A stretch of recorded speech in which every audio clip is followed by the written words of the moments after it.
على عباد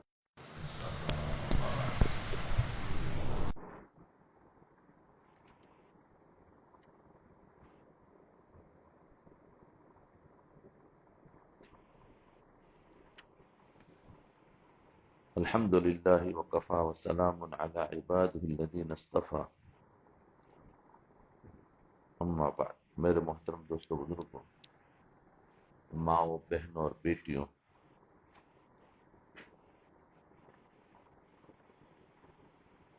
بات چل رہی تھی گھریلو جھگڑے کہ ہمارے گھروں کے اندر جھگڑے اس لیے ہوتے ہیں کہ اس میں سے دین نکل گیا ہو. کہ گھر کے جتنے افراد ہیں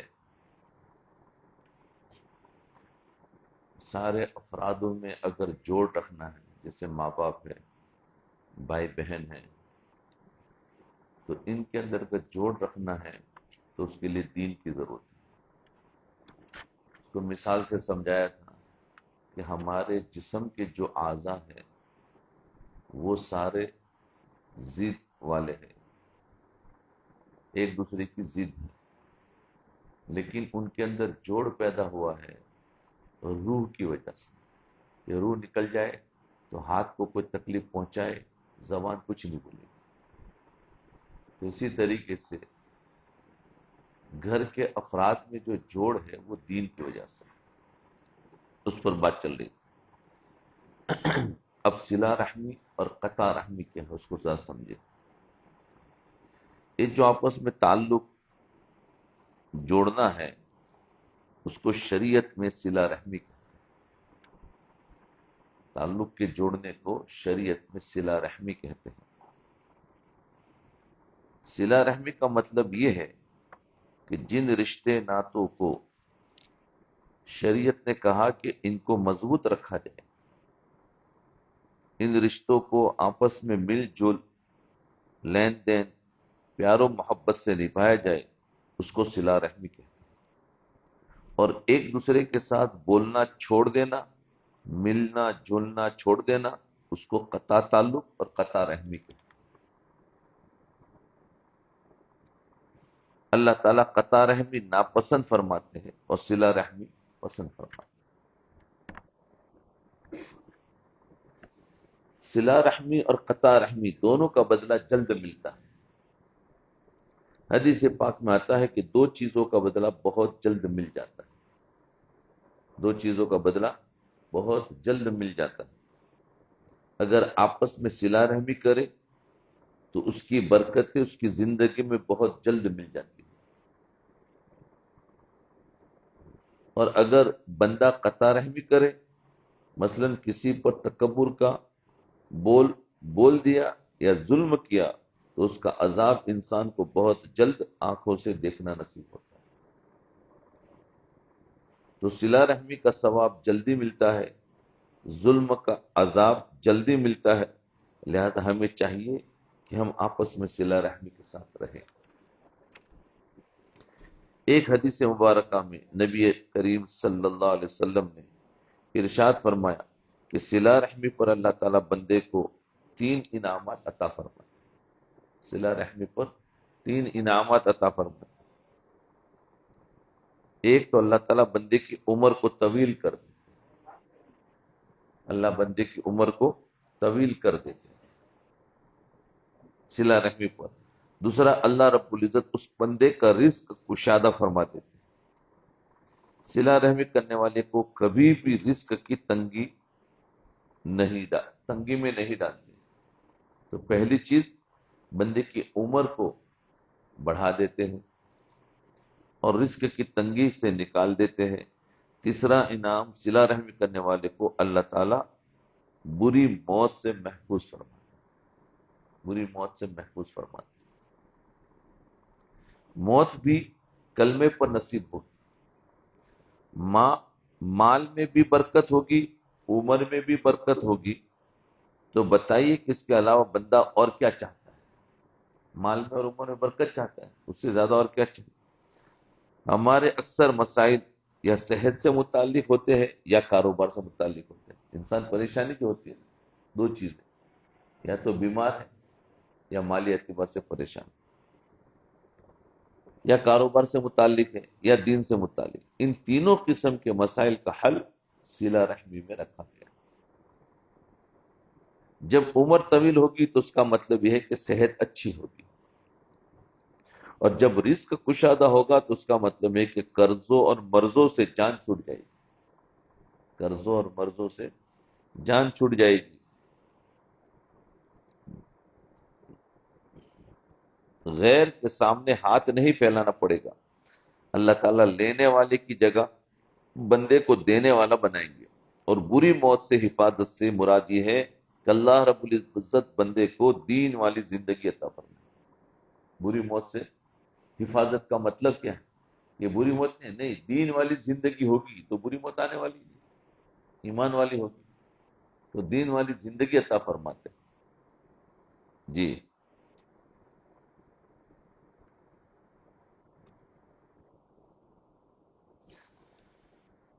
اور بری موت سے حفاظت کا مطلب بندے کو دین والی زندگی عطا فرمائیں گے تاکہ اس کی زندگی بھی محمود اور پھر اس کی موت بھی محمود اچھی بن سکے۔ ان تین انعامات کو سامنے رکھے تو جی چاہتا ہے کہ بہن بھائی آپس میں مثالی محبت کی زندگی گزارے۔ گھر میں بچوں کو یہ حدیث پاک سنائی اور اس کے فائدے ان کو کھول کھول کر بتائے کہ دیکھو تم آپس میں جھگڑتے ہو، ایک دوسرے کے ساتھ روٹھتے ہو، بول چال بند کر دیتے ہو، مار کٹائی کا معاملہ کرتے ہو، جبکہ اللہ رب العزت چاہتے ہیں کہ محبت اور پیار سے رہو، پھر دیکھو کتنے بڑے بڑے انعام ملیں گے۔ تو صلہ رحمی کے انعامات بتائے۔ جنت میں داخلہ آسان ہوتا ہے۔ ایک اور حدیث پاک میں ہے کہ نبی کریم صلی اللہ علیہ وسلم نے ارشاد فرمایا، جس بندے میں تین باتیں ہوگی اس کا حساب جلد لیا جائے گا۔ تین باتیں ہوگی اور اس کو اللہ تعالیٰ اپنی رحمت سے جنت میں داخل فرمائیں گے۔ صحابہ کرام نے پوچھا، یہ اللہ کے نبی وہ تین باتیں کیا ہیں؟ تو فرمایا،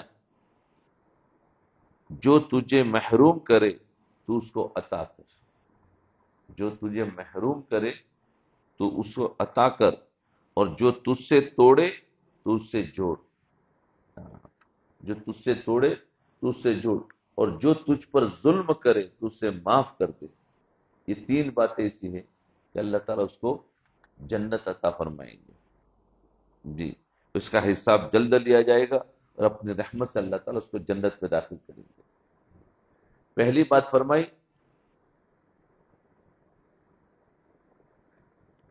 فرمائی، جو تجھ سے توڑے تو اس سے جوڑے، یعنی جو بھائی بہن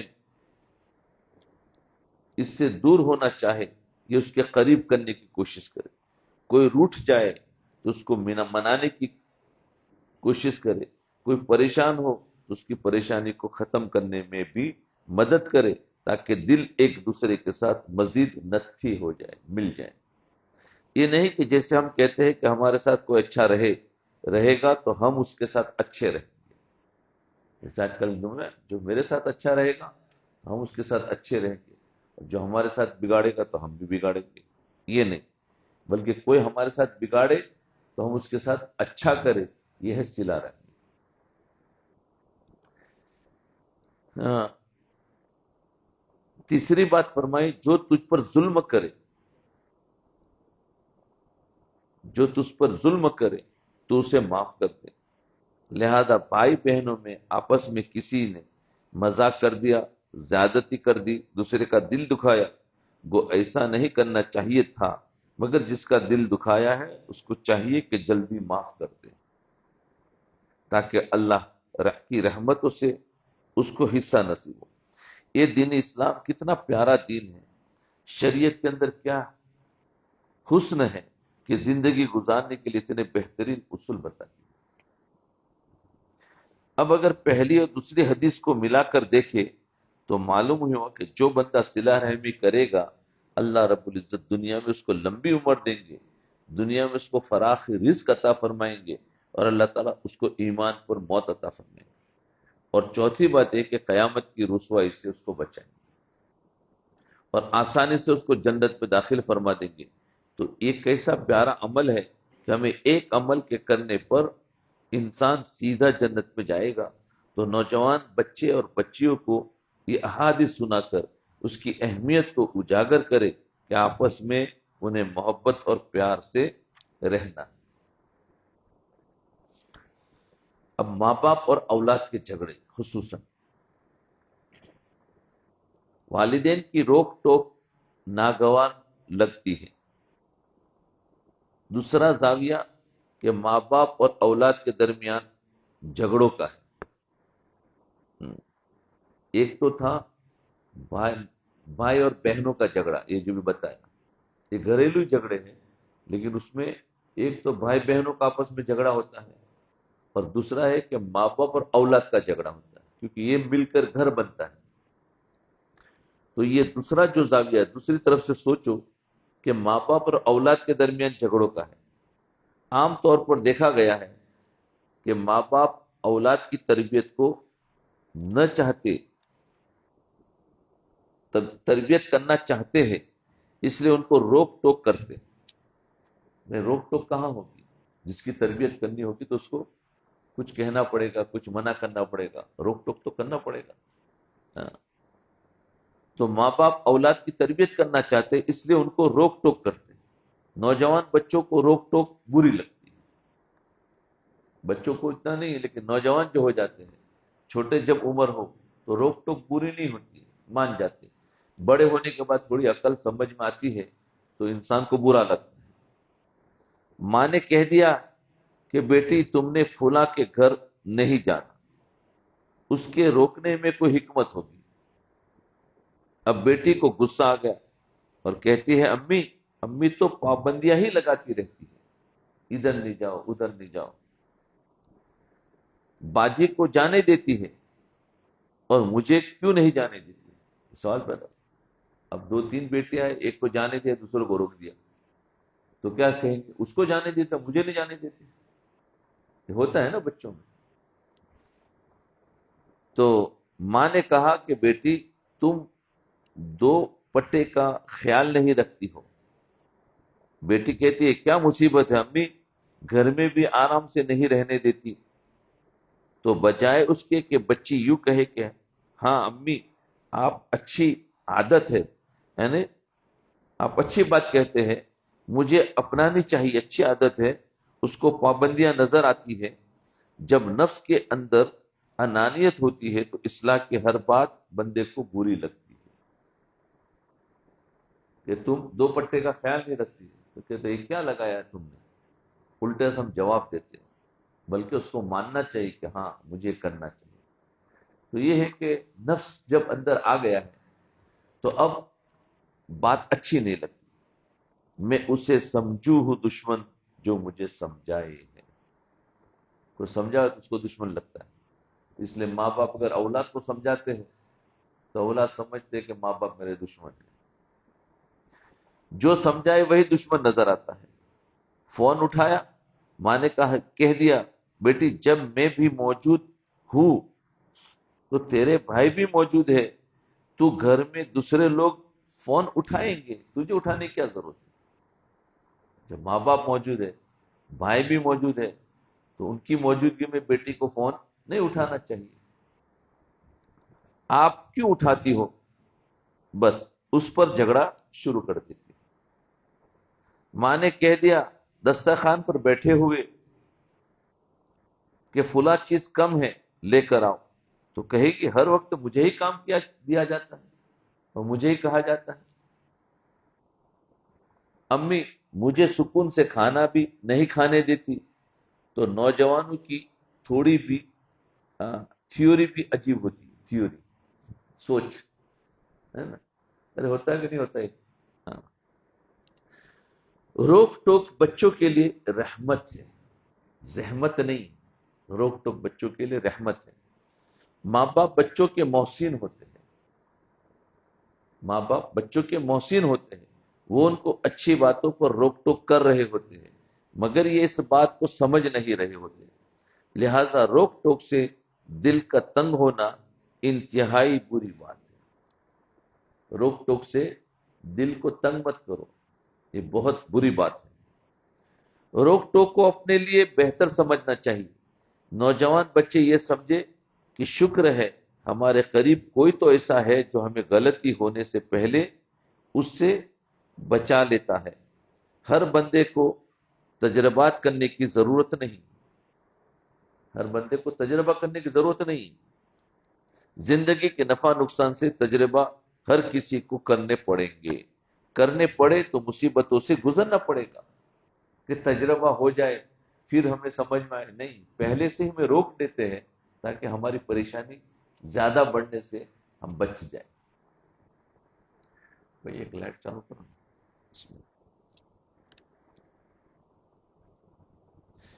اس لیے ماں باپ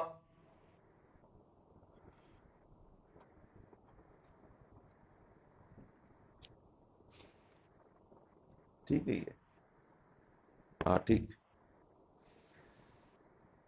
زندگی کے جو تجربے کر چکے ہیں اولاد کو چاہیے کہ ان سے فائدہ اٹھائے، کیونکہ ماں باپ تجربہ کر چکے ہوتے ہیں. ماں باپ کی بات کا لحاظ رکھے. اس لیے ماں باپ کی بات کو سننا اچھی عادت ہے، اور ان کی بات کو درمیان میں کاٹ دینا انتہائی بری بات ہے. نوجوان بچوں کو دیکھا کہ ہر بچے کا دل چاہتا ہے کہ مجھے ہر مشورے میں شامل کیا جائے. نوجوان بچوں کا جی ہوتا ہے کہ جب گھر میں کوئی مشورہ ہو تو ہر مشورے میں مجھے شامل کیا جائے. کیونکہ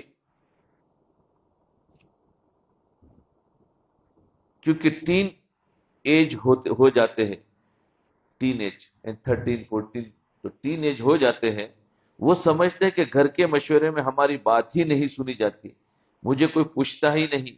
یا چھوٹا کہتا ہے کہ بڑے بھائی سے تو پوچھ لیتے ہیں، مجھ سے تو کوئی پوچھتا ہی نہیں. یہ عمر ہی ایسی ہے کہ اس عمر میں بچہ چاہتا ہے کہ میری بات سنی جائے، مانی جائے. اب اگر مان لو تو بچے کے اندر احساس برتری آ جاتا ہے، تو بڑا بن جائے گا. اگر اس عمر میں اس کی بات مان لو تو احساس برتری آ جاتا ہے. وہ سمجھے گا کہ اس میں میری ہی بات مانی جاتی ہے، میں دوسرے سے سینئر ہوں. اور اگر نہ مانی جائے تو اس میں احساس کمتری آ جاتا ہے، ڈپریشن کا شکار ہوتا ہے. تو دونوں باتیں عجیب ہیں. مانو تو مصیبت، نہ مانو تو مصیبت. اب کیا کریں؟ تو سیکھو. اب یہاں تحمل مزاجی کام آتی ہے. تحمل مزاجی کام آتی ہے. ماں باپ عقل مندی کے ساتھ بچے کو ڈیل کرے. ایسے وقت میں یہ ماں باپ کو سکھایا جاتا ہے کہ اولاد کی کیسے تربیت کرنی ہے. ماں باپ ہی تربیت کرنا نہیں جانتے، جس کی وجہ سے اولاد میں ماں باپ میں جھگڑا ہوتا رہتا ہے. جی، بچے تو بچے ہیں، نا سمجھ ہے، عقل کم ہے. ماں باپ تو عقل مند ہے، ان کے پاس تو تجربہ ہے. تو ان کو چاہیے کہ بچوں کی تربیت ایسے انداز سے کرے کہ بچہ نافرمان نہ بنے. لیکن اب وہ طریقہ سیکھا نہیں ہوتا ہے، اور رواجی طریقے سے ڈانٹ ڈپٹ کر کے سمجھانا چاہتے ہیں، تو اس سے معاملہ بگڑتا ہے اور جھگڑے بڑھتے ہیں. تو اب یہاں تحمل مزاجی سے کام آتی ہے. ماں باپ عقل مندی کے ساتھ بچے کو ڈیل کرے، نہ اس میں احساس برتری پیدا ہونے دے اور نہ اس میں احساس کمتری پیدا ہونے دے.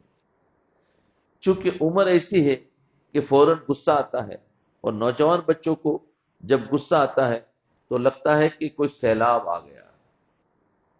اسی وقت جدا ہونے کی باتیں کرتے ہیں، گھر سے نکل جانے کی بات کرتے ہیں، بس مرنے اور ماننے پر تل جاتے ہیں.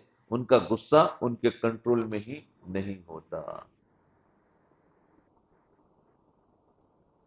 تو بچوں کی نشو نما میں بڑوں کا کردار، جو ماں باپ بڑے ہیں تو ان کو کیسے ان کو ڈیل کرنا چاہیے وہ سمجھے.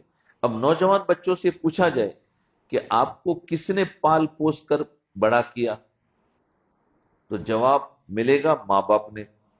بھائی ماں باپ کے ساتھ بڑے بہن بھائی کا بھی تو حصہ ہے، انہوں نے بھی تو ماں باپ کا ساتھ دیا ہے. چھوٹے ہوتے ہیں تو بڑی بہن ماں کی طرح اس کا خیال رکھتی ہے کہ نہیں؟ بڑے بھائی بہن جو ہے تو چھوٹے بچے کے پالنے میں ان کا بھی تو حصہ ہوتا ہے کہ نہیں ہوتا، وہ ان کو ساتھ دیتے ہیں. لیکن جب پوچھا جائے کس نے تم کو پالا پوسا تو کہتے ہیں ماں باپ. ان کا نام نہیں آتا ہے، بھائی بہنوں کا نام آتا ہے؟ کہیں بھی دیکھو گے، حالانکہ انہوں نے زیادہ کام لیا ہے لیکن پھر بھی نام ماں باپ کا ہوگا۔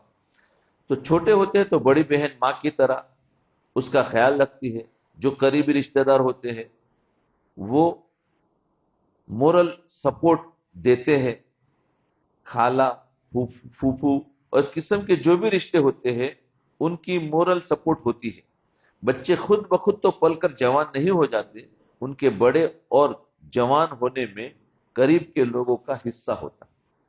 تو جب چھوٹے تھے ہر کام میں دوسروں کے محتاج تھے، تب آخر کسی نے تو تمہارا خیال رکھا ہے۔ تو تمہاری ماں راتوں کو جاگتی تھی، اس نے بچپن میں ولادت کے بعد سلپ ٹائس گزاری کہ سال 2 سال تک بچے عام طور پر راتوں کو جاگتے تھے، یعنی رات میں سوئی نہیں ہے یا کم سوئی، راتوں کو جاگتے روتے ہیں۔ ماں تھکی ہوئی بھی ہو تو اس کو بچے کی خاطر جاگنا پڑتا ہے۔ اور جو چھوٹے بچے ہوتے ہیں ان کی تو ہم نے عجیب عادت دیکھی ہے، اللہ کے فضل سے پورا دن وہ سوتے ہیں، اور جب رات ماں باپ کے سونے کا وقت ہوتا ہے تو اس وقت وہ جاگتے ہیں، پورا دن سوتے ہیں تو وہ جاگتے ہیں۔ اور میں اپنے دوستوں کو اکثر یہی کہتا ہوں کہ بچوں کی برکت ہے کہ آپ کو بھی تہجد پڑھنی نصیب ہو جاتی ہے۔ سر بھائی رات کو نیند تو آتی نہیں ہے تو چلو صبح میں تہجد پڑھ لیں۔ تو ماں باپ نے بھی آخر جاگ کر راتیں گزاری ہے، پہلے بچے کو کھلایا، بعد میں ماں نے کھایا، پہلے بچے کو پلایا، بعد میں ماں نے پیا، پہلے بچے کو سلایا، بعد میں ماں جا کر سوئی۔ اس کی کتنی قربانی تھی، آخر اس قربانی کا کوئی ریزن ہونا چاہیے تھا۔ کیا اتنا بھی اس ماں کا حق نہیں کہ وہ نوجوان بچے کو کوئی بات سمجھائے تو اس کی بات کو تسلی سے سن لے؟ آج کل کے نوجوان تو بس ماں کو اللہ میاں کی گائے سمجھتے ہیں، لحاظ ہی نہیں کرتے۔ والدین کے بارے میں شریعت کا حکم، آئیے دیکھیے شریعت نے کیا کہا ہے۔ قرآن عظیم الشان اللہ رب العزت ارشاد فرماتے ہیں وَبِالْوَالِدَيْنِ احسانا، فرمایا والدین کے ساتھ اچھا سلوک کرو۔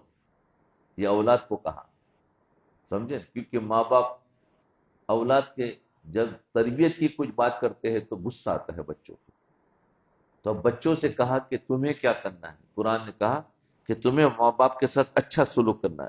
ایک صحابی نے نبی علیہ السلام سے پوچھا کہ میں کس کے ساتھ حسن سلوک کروں، میں کس کے ساتھ حسن سلوک کروں؟ فرمایا ماں کے ساتھ۔ اور دوسری مرتبہ پوچھا پھر کس کے ساتھ؟ فرمایا ماں کے ساتھ۔ تیسری مرتبہ پوچھا کہ پھر کس کے ساتھ؟ فرمایا ماں کے ساتھ۔ چوتھی مرتبہ پوچھا پھر کس کے ساتھ حسن سلوک کروں؟ فرمایا پھر باپ کے ساتھ حسن سلوک کرو۔ اس حدیث پاک سے یہ مطلب نکلا کہ باپ کے ساتھ بھی حسن سلوک کرنا ہے، مگر ماں کا اس سے بھی زیادہ خیال رکھنا ہے، اس لیے کہ ماں نے تکلیف زیادہ اٹھائی ہوتی ہے۔ 1 سال تو اس نے پیٹ میں اٹھایا ہوتا ہے، پھر اس کے بعد 2 سال اس نے گود میں اٹھایا ہوتا ہے، ہر وقت بچے ہی میں مصروف ہوتی ہے۔ 24 گھنٹے کی خادمہ، کوئی ڈیوٹی تھوڑی ہوتی ہے کہ 8 گھنٹے میں بچے کو ٹینڈ کروں گی اور پھر ڈیوٹی ختم، کہ 8 گھنٹے میں ڈیوٹی بھروں گی۔ ماں کے پاس 24 گھنٹے کی ڈیوٹی ہوتی ہے، ایسا نہیں۔ ماں باپ کے تو 24 گھنٹے اس کے لیے وقف ہوتے ہیں، بلکہ پہلے وقتوں میں جب آج کل کے ڈائپر نہیں ہوتے تھے اور بچے رات کو سردی کے موسم میں سوئے ہوئے اپنے بستر پر پیشاب کر دیتے تھے، تو ہم نے ایسی مثالیں بھی سنی ہیں کہ ماں بچے کو خشک بستر پر لٹا دیتی تھی اور گیلے بستر پر خود لیٹ جاتی تھی۔ تو اولاد کو ماں باپ کے ساتھ کیسے رہنا چاہیے؟ ایک ماں کا مجاہدہ دیکھو، ہمارے قریبی رشتہ داروں میں ایک لڑکی کی ماں بیٹا پیدا ہوا، ایک لڑکی کہاں بیٹا پیدا ہوا، اس نے نیت کر لی کہ اللہ نے مجھے بیٹا دیا ہے، میں اس کو ہمیشہ باوجود دودھ پلاؤں گی۔ ہم نے دیکھا کہ اس نے اپنے بچے کی خاطر بہت مجاہدہ کیا۔ اب ہر وقت تو وضو نہیں رہتا، ان میں تو گزارا ہو جاتا ہے، دن میں تو گزارا ہو جاتا تھا، لیکن سردی کی سخت ٹھنڈی راتوں میں بچے کو دودھ پلاتی اور پلا کے وہ بیچاری لیٹ جاتی، اب 5 منٹ اس کی آنکھ لگتی تھی کہ بچہ پھر رونے لگتا، اب گرم بستر میں سے اٹھ کر وہ جاتی، وضو کر کے پھر آ کر دودھ پلاتی، پھر بچے کو فیڈ دیتی، ابھی آدھا گھنٹہ بھی نہیں سویا ہوتا تھا کہ پھر رونا شروع کر دیتا، اللہ کی شان کہ اس کو پھر وضو کے لیے جانا پڑتا، اس طرح ایک ایک رات میں وہ 15 دفعہ جا کر وضو کرتی، باوضو دودھ پلا، کیسے مجاہدہ ہوتا ہے؟ تو ذرا سوچے وہ رات کو کتنا سوتی ہوگی، اس طرح سفر میں بچے کے لیے وضو کا قائم رکھنا کتنا مشکل کام ہوتا ہے، کس کس جتن سے اس نے اپنے بیٹے کو دودھ پلایا، یہی سوچ سوچ کر مجھے حیرت ہوتی ہے، اور دل کہتا ہے کہ واقعی اللہ رب العزت نے جو ماں کا مقام بتایا ہے اس ماں کا حق بنتا ہے۔ تو ماں کا مقام، اور حدیث پاک میں آتا ہے کہ اللہ رب العزت شب قدر میں بڑے بڑے گناہ گاروں کی مغفرت فرما دیتے ہیں، لیکن جو ماں باپ کا نافرمان ہوتا ہے شب قدر میں بھی اللہ اس کی مغفرت نہیں فرماتے، اتنی بڑی راتوں میں بھی ماں باپ کے نافرمان کی مغفرت نہیں ہوتی۔ نبی علیہ السلام کی خدمت میں ایک صحابی آئے اور کہنے لگے، یہ اللہ کے نبی، مجھ سے ایک بڑا گناہ سرزد ہو گیا، کیا میرے لیے توبہ کا کوئی راستہ ہے؟ نبی علیہ السلام نے فرمایا، کیا تیری والدہ زندہ ہے؟ اس نے کہا، اللہ کے نبی، میری ماں تو فوت ہو چکی ہے۔ پوچھا، تمہاری خالہ ہے؟ عرض کیا، جی وہ زندہ ہے۔ فرمایا، جاؤ اپنی خالہ سے حسن سلوک کرو، اللہ تمہارے بڑے گناہ کو بخش دے گا۔ دیکھو نبی علیہ السلام کے پاس ایسے ایسے آتے تھے صحابی، کہا مجھ سے گناہ ہو گیا، اس کی کوئی تلافی ہے؟ کبھی تو دعا دے دیتے تھے اور کبھی کہتے تھے ماں باپ سے خدمت کر لو تو تمہارا گناہ اللہ معاف کر دے گا، اور ماں باپ نہ ہو تو خالہ کی خدمت کر لو۔ تو بعض گناہ ماں باپ کی یا ماں باپ کے بغیر، یعنی خالہ کی یا ایسے باپ کے دوستوں کی خدمت کرنے سے اللہ تعالیٰ گناہوں کی معافی کر دیتے۔ اللہ تعالیٰ اپنے غصے کو جو اس گناہ پر بہت ہوئے تھے ٹھنڈا کر دیتے ہیں کہ یہ جب خدمت کرتا ہے۔ تو ذرا سوچئے، جب خالہ کے ہاتھ اٹھنے پر کبیرہ گناہوں کو اللہ تعالیٰ معاف فرما دیتے ہیں، تو اللہ تعالیٰ کے ہاں ماں کا کیا مقام ہوگا؟ اس لیے جو شخص اپنے ماں باپ سے حسن سلوک کرتا ہے اللہ رب العزت اس بندے کی زندگی میں برکت عطا فرماتے ہیں، اور جو شخص اپنے ماں باپ کے ساتھ حسن سلوک کا معاملہ کرتا ہے اس کی آنے والی اولاد اس کے ساتھ حسن سلوک کا معاملہ کرے گی، اس کے آنے والی اولاد سب کی سب اس کے ساتھ حسن سلوک کا معاملہ کرے گی۔ یہ ہے عدل کا بدلہ، یعنی جیسی کرنی ویسے بھرنی۔ جی، جیسے کل کے بات آئی تھی کہ اس بیٹے نے اپنے باپ کو اولڈ ہاؤس میں جا کے رکھ دیا تھا نا، اس کے بعد وہ بھی کہاں آیا؟ اسی اولڈ ہاؤس میں۔ جیسی کرنی ویسی بھرنی، تو یہاں پر اگر ہم اپنے ماں باپ کے ساتھ اچھا سلوک کریں گے تو ہماری اولاد بھی ہمارے ساتھ اچھا سلوک کرے گی، اس لیے ہم جو کر رہے ہیں وہ سمجھ لینا کہ میرے ساتھ میری اولاد بھی میرے ساتھ وہی کرے گی۔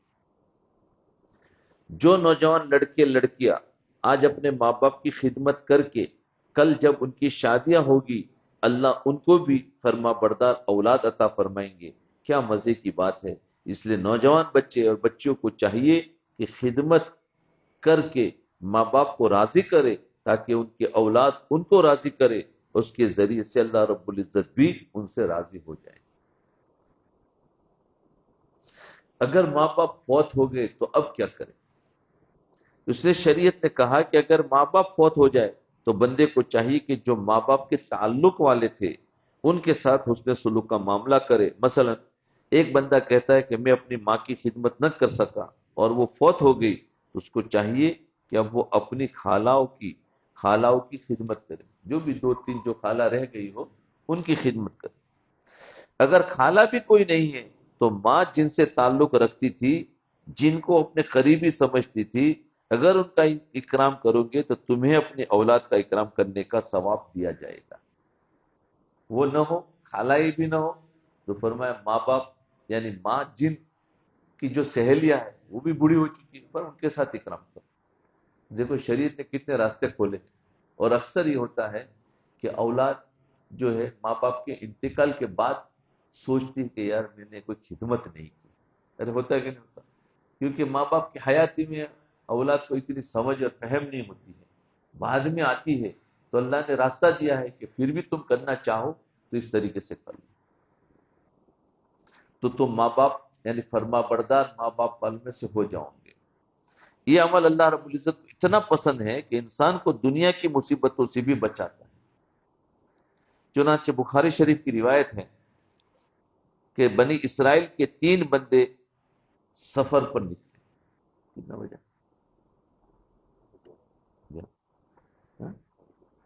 بنی اسرائیل کے 3 بندے سفر پر نکلے، بارش ہو گئی تو اس سے بچنے کے لیے وہ غار کے اندر چلے گئے۔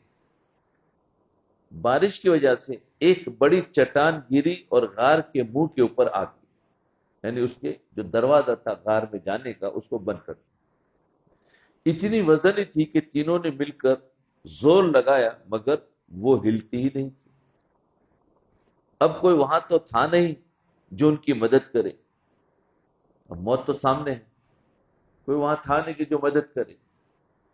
اب یہ قذاب آ گیا، تینوں نے زور لگا کر جب تھک گئے اور عاجز آ گئے تو اب ان کو موت آنکھوں کے سامنے نظر آنے لگ گئی۔ غار کا منہ بند ہے، ہم بھوک کے پیاسے ایڑیاں رگڑ رگڑ کر یہیں مر جائیں گے۔ اس وقت انہوں نے سوچا کہ لاؤ اللہ رب العزت کے سامنے اپنے کوئی عمل پیش کرنے چاہیے جن عملوں کو قبول کر کے اللہ ہمیں اس مصیبت سے نجات دے۔ پر میں اپنا وہ عمل ہو جو اخلاص والا ہو، اس عمل کی برکت سے دعا مانگے، شاید ہمارے اللہ تعالیٰ اس مصیبت کو دور کر دے۔ چنانچہ انہوں نے اپنے اپنے عمل پیش کیے۔ ان میں سے ایک نے کہا کہ میں بکریاں چراتا تھا اور جب گھر واپس آتا تو میں اپنی والدہ کو دودھ پلایا کرتا تھا۔ ایک رات جب میں آیا تو والدہ سو چکی تھی۔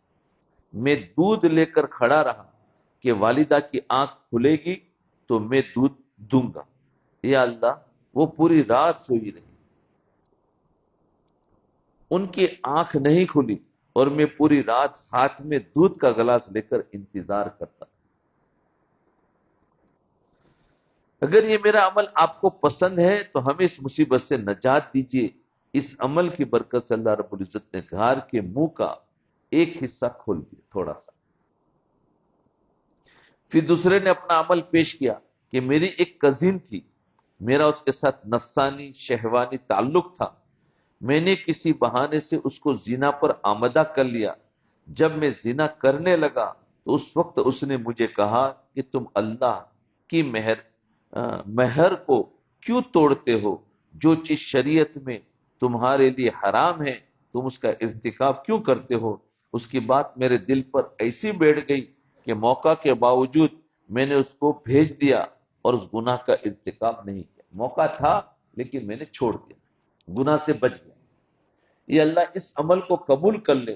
چنانچہ اس عمل کی وجہ سے اللہ رب العزت نے غار کا منہ 1/3 مزید کھل گیا، تھوڑا اور کھل گیا۔ پھر تیسرے نے اپنا عمل پیش کیا کہ میں نے بکریاں پالی، میرا ایک پارٹنر تھا، کچھ عرصے کے بعد وہ چلا گیا، میں اس کے مال کو اسی طرح بڑھاتا رہا۔ کئی سالوں کے بعد جب وہ آیا، اس نے مانگا تو میں نے اس کا پورا مال اسے دے دیا۔ وہ حیران ہو گیا اور سارا مال لے کر چلا گیا۔ یہ اللہ، میں نے آپ کے لیے اگر یہ عمل کیا، اگر یہ آپ کو پسند ہے تو ہمیں نجات دے دیجیے۔ وہ چٹان منہ سے ہٹ گئی اور اللہ رب العزت نے تینوں کو اس مصیبت سے نجات عطا کر دی۔ تو دیکھو اپنے عملوں سے دعا مانگی، ایسے عمل جو اخلاص والے تھے۔ اب یہاں یہ بات سوچنے کی ہے کہ ماں باپ کے ساتھ حسن سلوک بھی ان اعمال میں سے ایک ہے جن اعمال کا واسطہ دیا جائے۔ اس عمل کی برکت سے اللہ بندے کو دنیا کی مصیبتوں سے بھی بچا دیتے ہیں۔ اس لیے نوجوان بچوں کو چاہیے کہ وہ بھی اپنے ماں باپ کی خدمت کرے، ان کی دعائیں لے اور ماں باپ کو بھی چاہیے کہ اولاد کے ساتھ چارپائی والا معاملہ نہ کرے، پلنگ اور چارپائی والا معاملہ نہ کرے کہ ادھر سے اٹھا کر ادھر رکھ دی، ذرا سی بات پر ڈانٹ پلا دی۔ ماں باپ کو بھی چاہیے کہ بچوں کو ذرا ذرا سی بات پر ڈانٹ نہ پلاوے، وہ بھی ان کو انسان سمجھے، ان کی بات کو سنے، ان کو سمجھانے کی کوشش کرے۔ زبردستی اپنی رائے بچوں پر ٹھوسنے کے بجائے بچوں کو سمجھانا چاہیے۔ ہم کیا کہتے ہیں بچوں کو زبردستی آرڈر دے دیتے، نہیں یہ نہیں کرنا ہے، زبردستی نہ کرو بلکہ سمجھاؤ، آج نہیں کرتے کل پھر سمجھاؤ، پھر نہیں کرتے تو بچہ سمجھ جائے گا، اس کی سمجھ میں آ جائے، لیکن ڈانٹ ٹپڑ سے ڈر پیدا ہوگا تو ماں باپ کا ڈر نہیں ہوگا، اس وقت وہ کر لیں گے۔ تو ڈر سے نہیں چھڑانا ہے، اس کی سمجھ میں آ جائے، اس کی حرمت، اس کا نقصان سمجھایا جائے، تو نقصان سے اگر بچے گا تو زندگی بھر بچے گا، اور اگر ڈر سے بچے گا تو ماں باپ سے جب جدا ہو گیا تو پھر وہ سارے کام کرے گا۔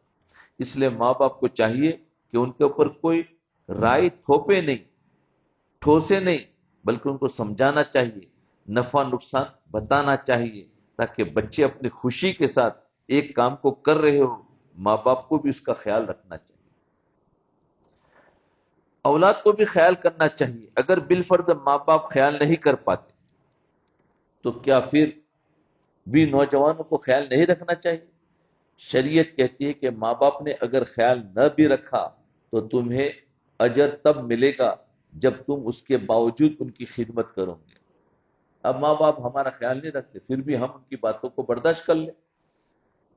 حیرت کی بات ہے کہ شریعت کہتی ہے ماں باپ اگر کافر ہے، مشرک ہے، تب بھی ان کے ساتھ حسن سلوک کا معاملہ کرو۔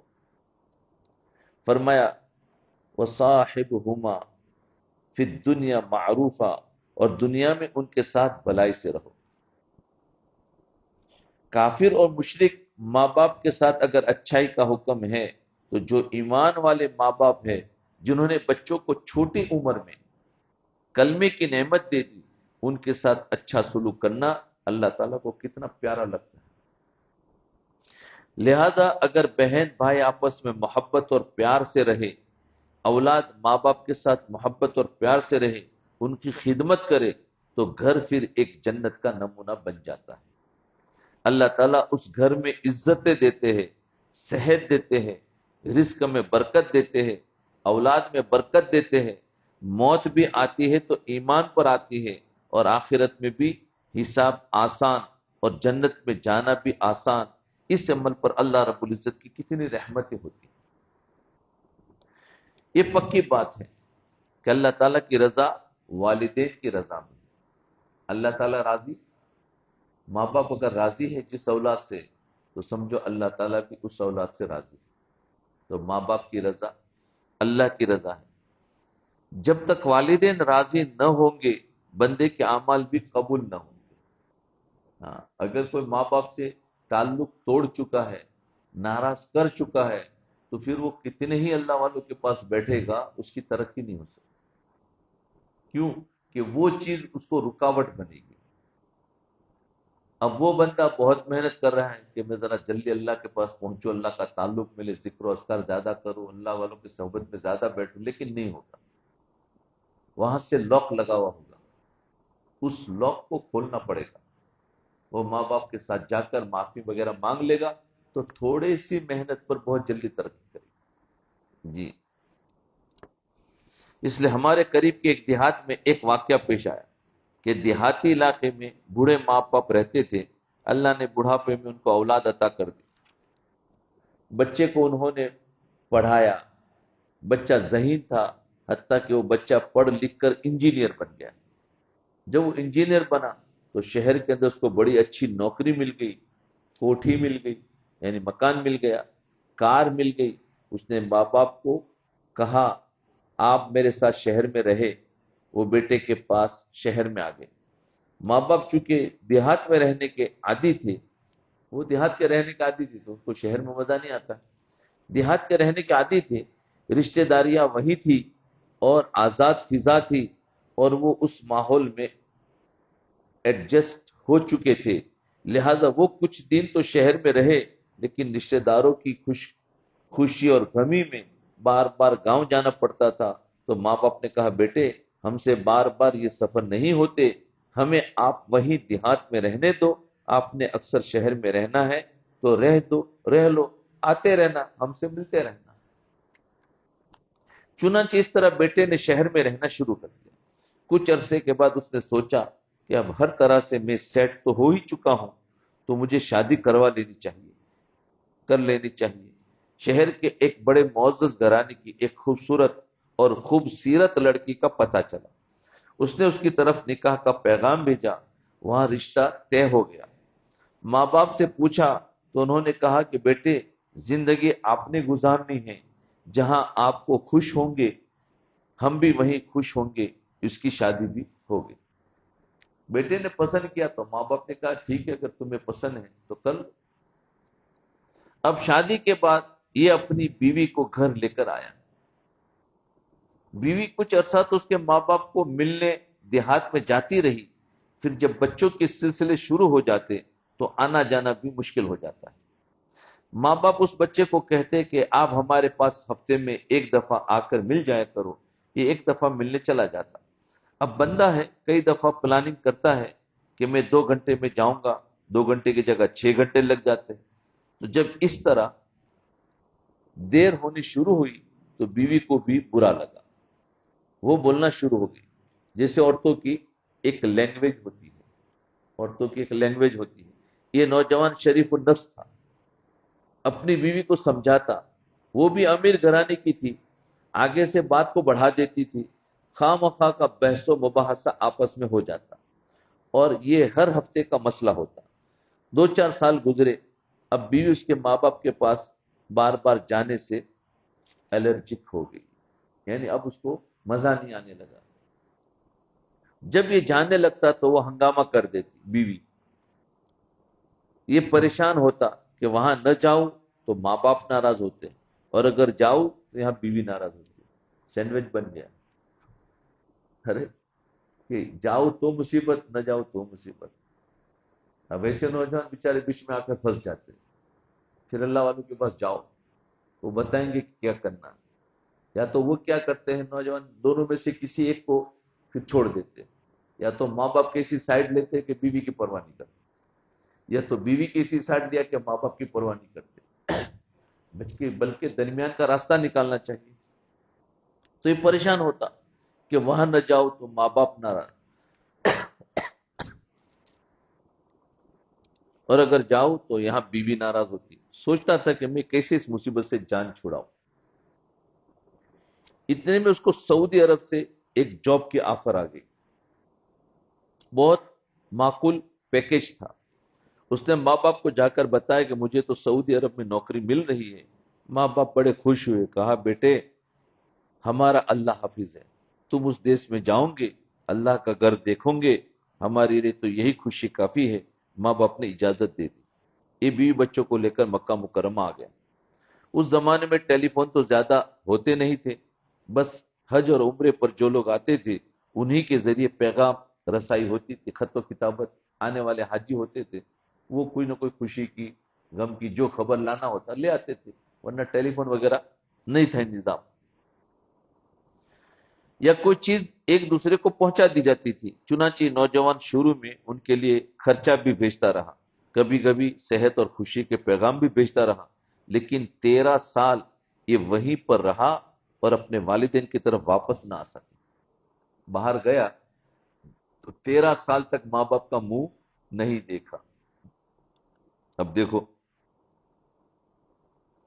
نیک تھا، ہر سال حج کرتا تھا۔ ایک مرتبہ حج کے دوسرے یا تیسرے دن یہ مطاف میں کھڑا تھا، مطاف میں کھڑا تھا، بیت اللہ کے سامنے زاروں قطار رو رہا تھا۔ کسی اللہ والے نے دیکھا اور پوچھا یہ نوجوان کیا ہوا، کیوں اتنا رو رہا ہے؟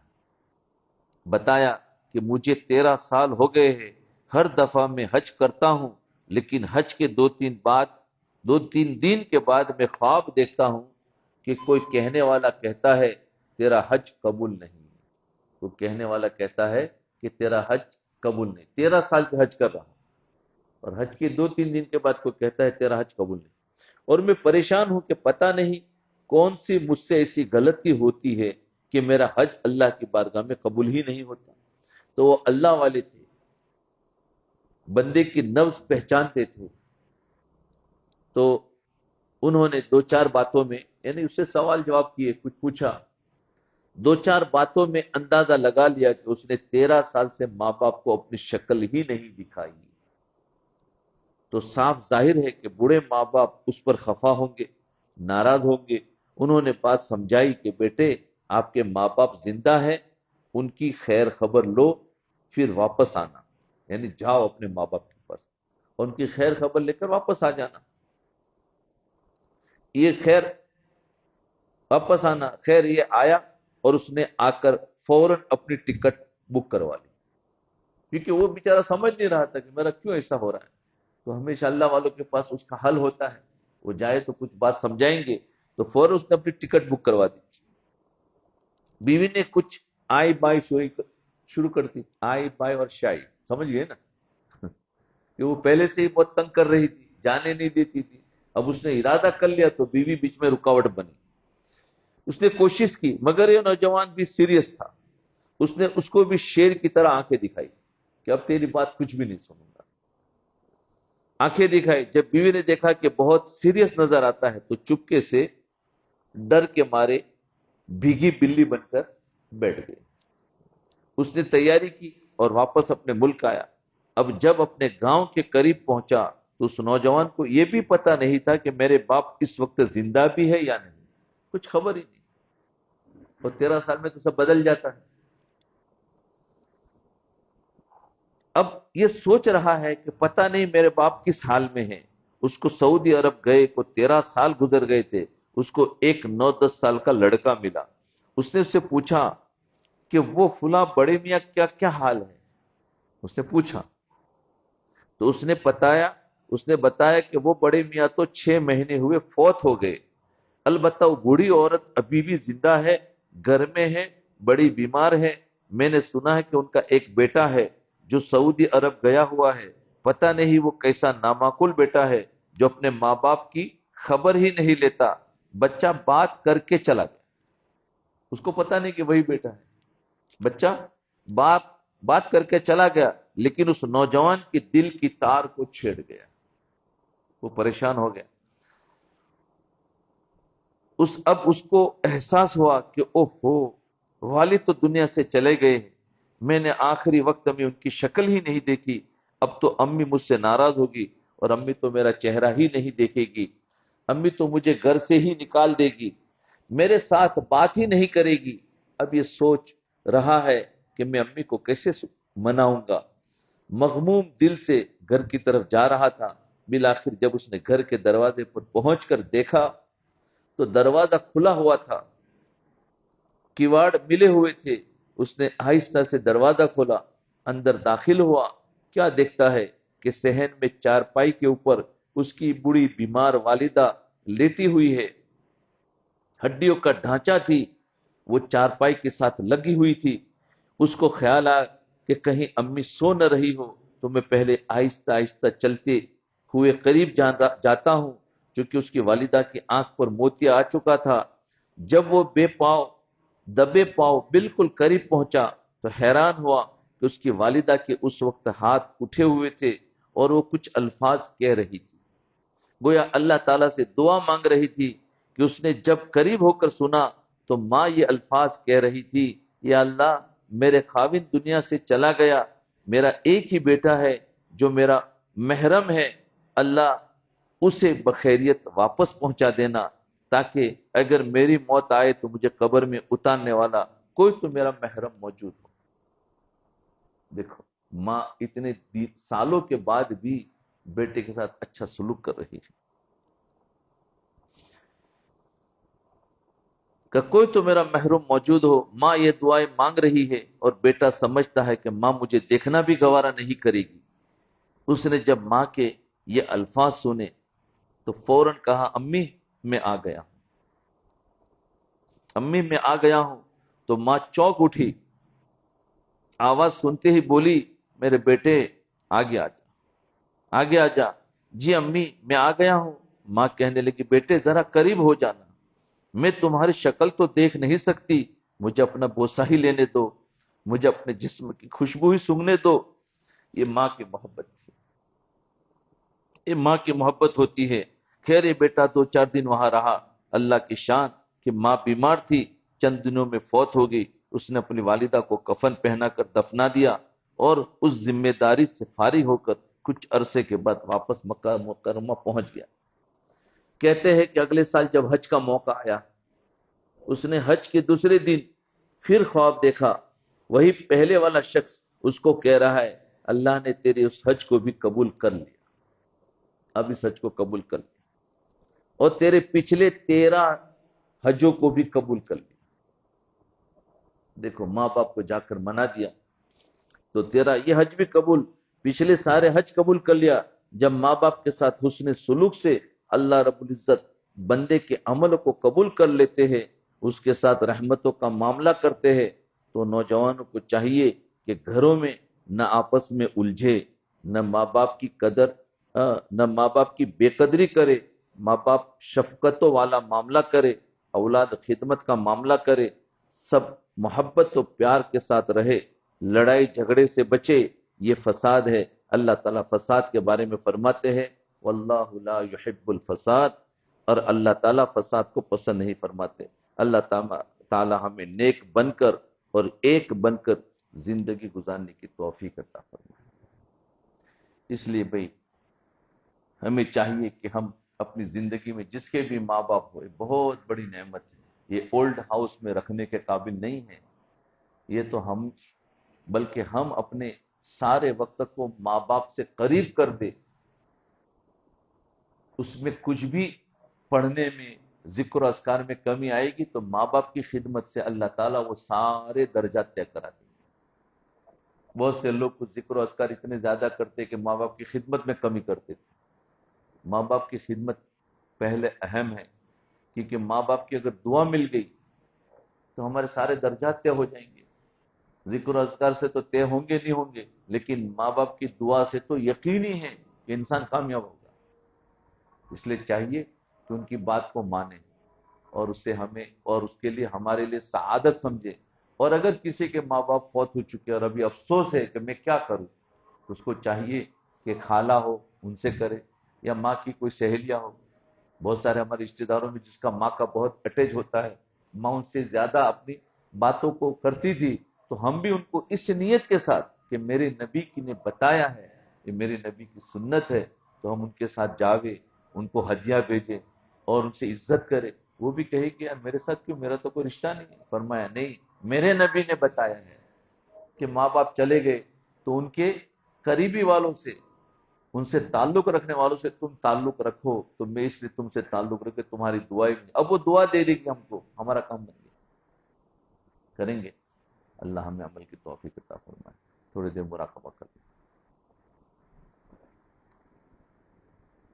آنکھوں کو بند کر لے، گردن کو جھکا لے، اور یہ تصور کرے کہ اللہ کی رحمت آ رہی ہے،